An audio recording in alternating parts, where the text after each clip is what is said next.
Next one, I want to flat her. She doesn't want to be flat. Every time I push her, she keeps on the side. She keeps pushing towards me. I try to push her, flat her, and she's not allowed to. She's creating a frame using her arms. And then what she's looking for is to block my arm, or she can block the biceps and block the shoulder. She can be like very controlling, not allowing my left arm to control her neck. She doesn't want it. It's going to be a kind of battle here. If I pummel, she's going to pummel again. She's never going to allow me to let me grab her neck. The same here. I want to pummel and I try to hug. I want to pummel. She's not going to allow me. She's going to be kind of pummeling, not allowing me to conquer her torso. I want to get the torso. I want to be pummeling, and she keeps always sideways. So I need to put her flat, because if she's sideways again, so close the legs. So now go to your shoulder, your elbow in, and go to your knee. But keep it there. Go to your knee, go to your knee. Keep going.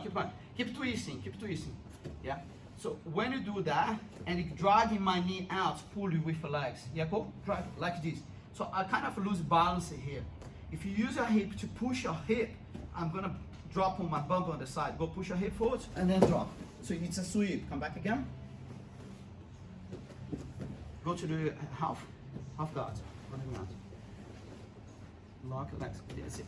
So her game here is to be sideways and not allowing me to push her flat. By pushing her flat, she loses lever, and then she loses the opportunity lever in general. So that movement that going to the knee, she could promote more lever and movement to go to my back and to do many things, yeah, from there. To attack my arms. So what I want to do, I want to bring my knee, my left knee, closer to her hip. And then my right knee is going to drive out. So I'm going to put in my hands all on the top and the body or on the ground. This is nothing to do with the toes. It's just showing footwork.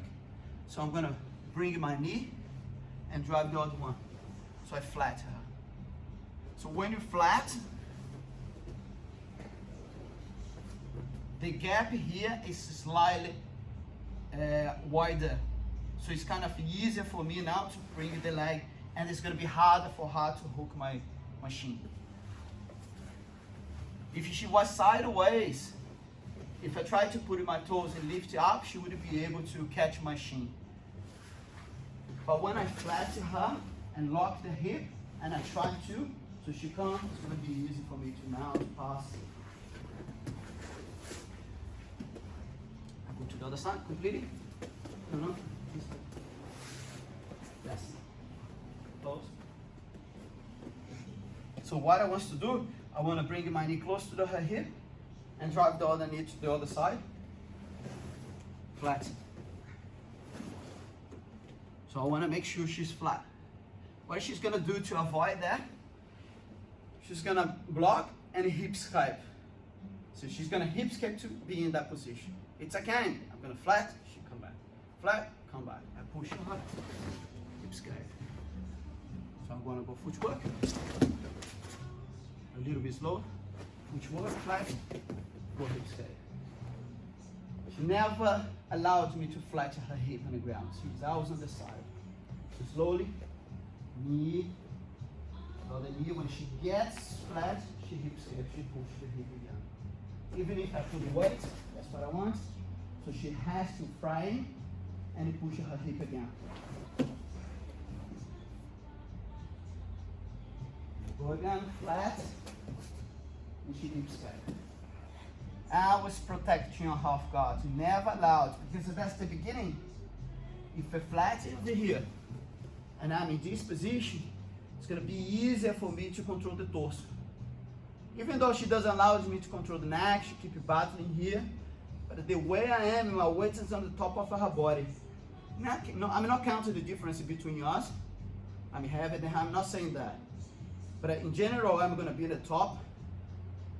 On the body, put it with the weight, it's going to be difficult to breathe, and it's going to be kind of starting getting easier. So I can use my other knee to bring it closer, to block the hip movement. So I eventually here, in this situation, if she keeps pushing, I can open the knee, drive and then stop the knee, and then now I can gain the torso, and then start going for my pass. So when you get the torso, and then we're gonna put all the pressure going up, and the knee and cross pass. So you're not doing the pass, we're doing the conceptions of basic half guard. So let's go again. Let's see the hook on the back. So if I block, she's sideways, she's got her frames, I bring in my foot, she's gonna hook straight away. But if you don't have flexibility, go back again, she's got flexibility, woman normally has much more than man.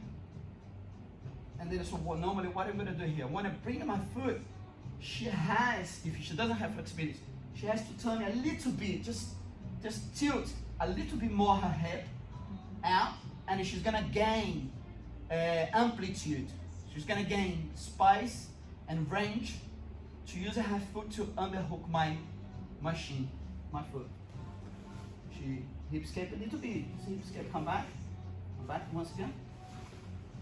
So when you feel me pulling my leg, so automatically you're gonna use your foot and tilt your hip, so your hip is gonna go up and that's gonna go a little bit backwards. So that's move, yeah, that's it.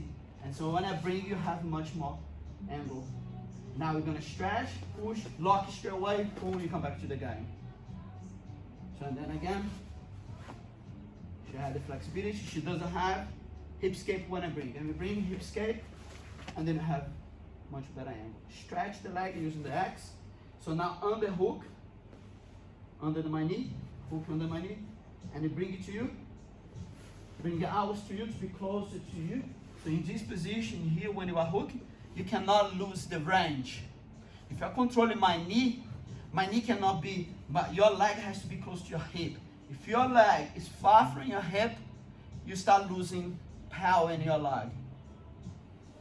So basically, if your hook is here, it's gonna be harder to you to keep it too long. You're gonna lose power. So as soon as you have a hook, you have to bring it close to your hip. So that's the lever you're gonna get. So if you're far, so you're losing. As soon as you are far, or you have to bring your body into it, or you have to bring the pass, by bringing the torso, by bringing the legs into the angle that you're gonna be stronger.